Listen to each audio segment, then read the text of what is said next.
கர்த்தருடைய பரிசுத்த நாமத்திற்கு மகிமுண்டாகட்டும். ஆண்டவராகிய இயேசு கிறிஸ்துவின் நாமத்தினாலே அன்பு கர்த்தருடைய பிள்ளைகளாகிய தங்கள் அனைவருக்கும் ஸ்வீட் ஊழியத்தின் சார்பாக வாழ்த்துக்களையும் ஸ்தோத்திரங்களையும் தெரிவித்துக் கொள்கின்றேன்.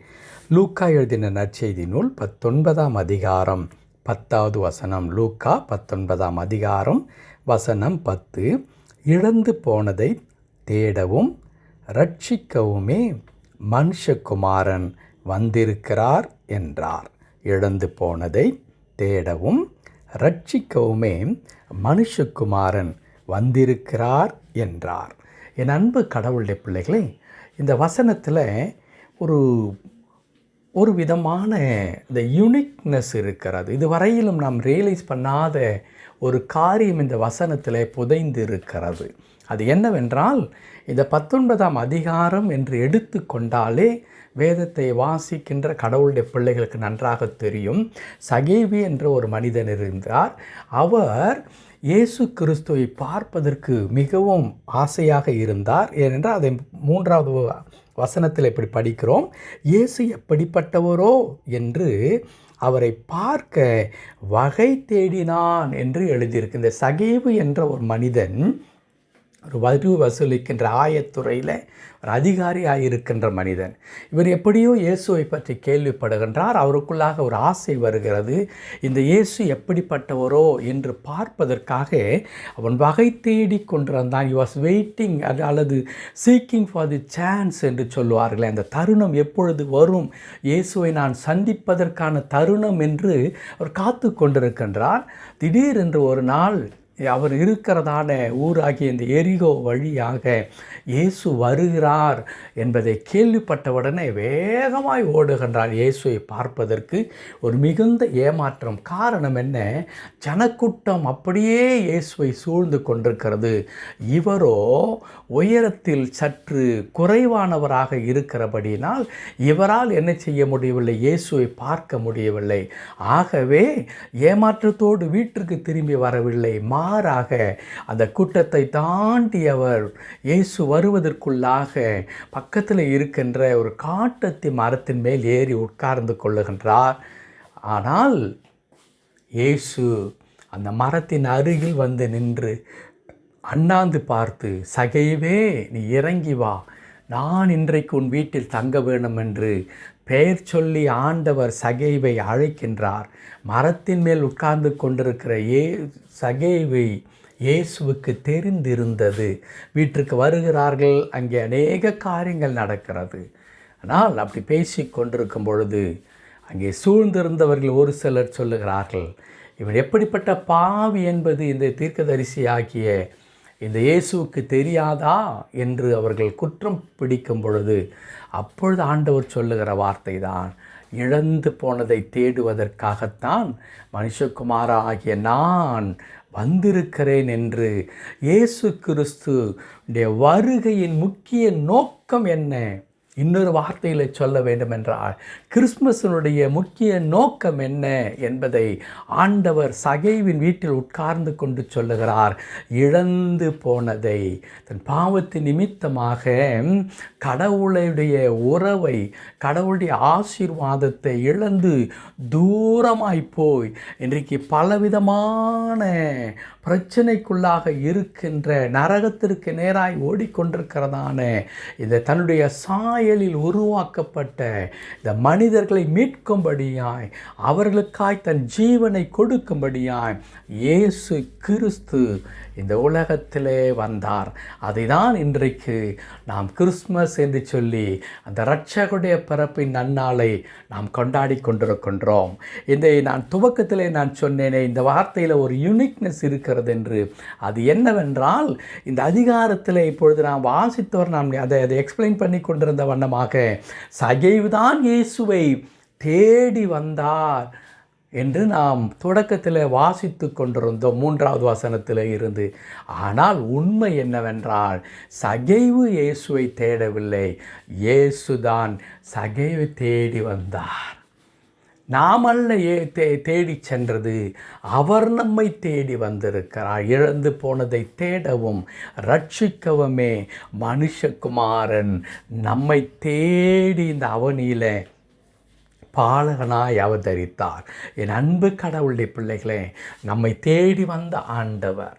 ஆம், நாம் பாவிகளாகவும் அவருடைய உறவுக்கும் ஆசீர்வாதத்திற்கும் அந்நியர்களாகவும் இருந்த நேரத்தில் ஆண்டவர் தம்முடைய பிள்ளைகளாக நம்ம ஏற்றுக்கொள்ளும்படியாக அவர் இந்த எல்லா மகிமையும் துறந்து அவர் சாதாரணமான ஒரு ஏழை பெற்றோருக்கு அல்லது அவரை படுக்க வைப்பதற்கு, அந்த குழந்தையாகிய இயேசுவை கிளத்துவதற்கு இடம் கூட இல்லாத அந்த ஏழ்மை கோலத்தை எடுத்தார்.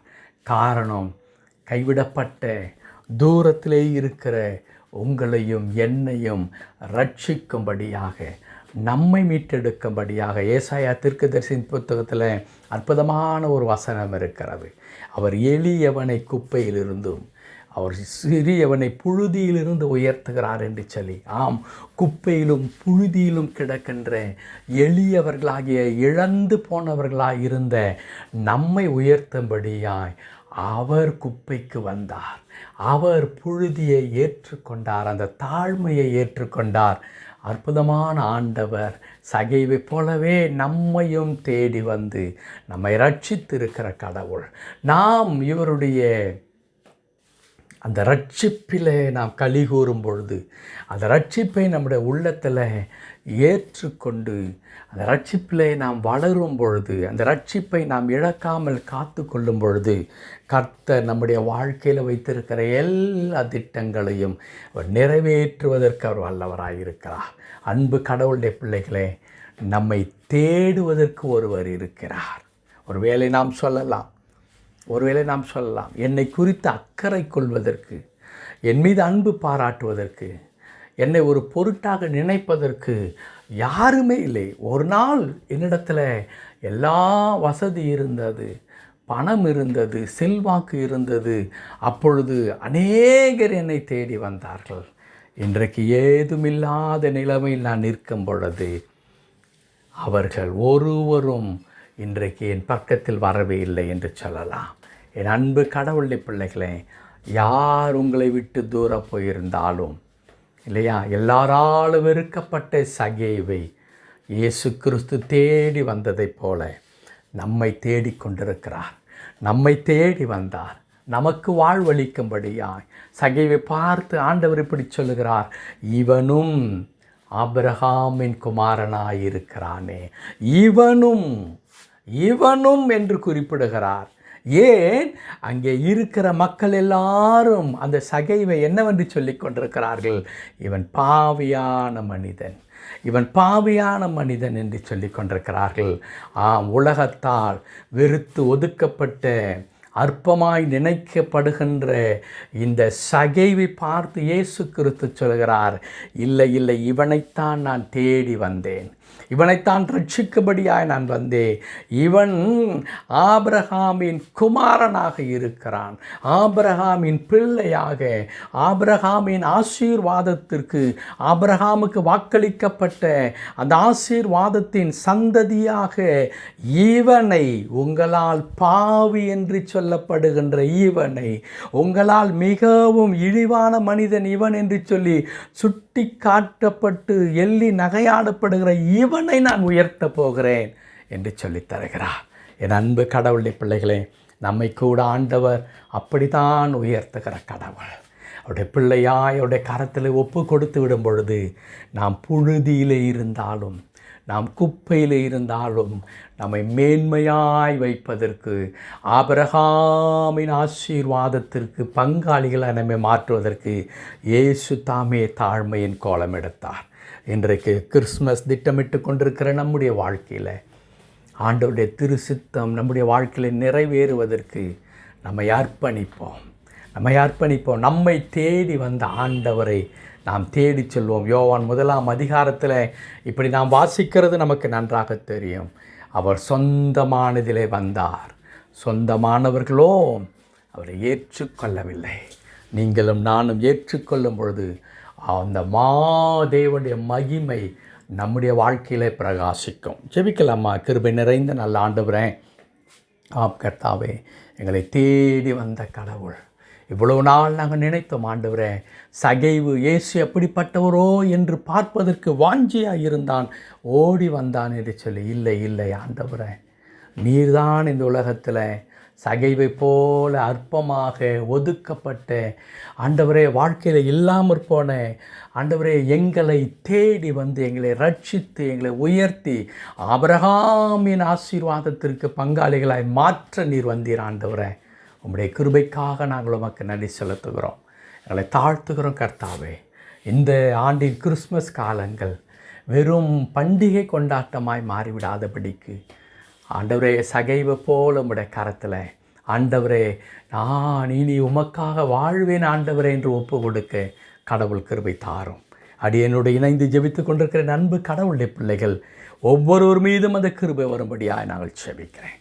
தொடர்ந்து பொறுப்பெடுத்துக் கொள்ளும் மீட்பர் நாமத்தில் பிதாவே. ஆமென், ஆமென்.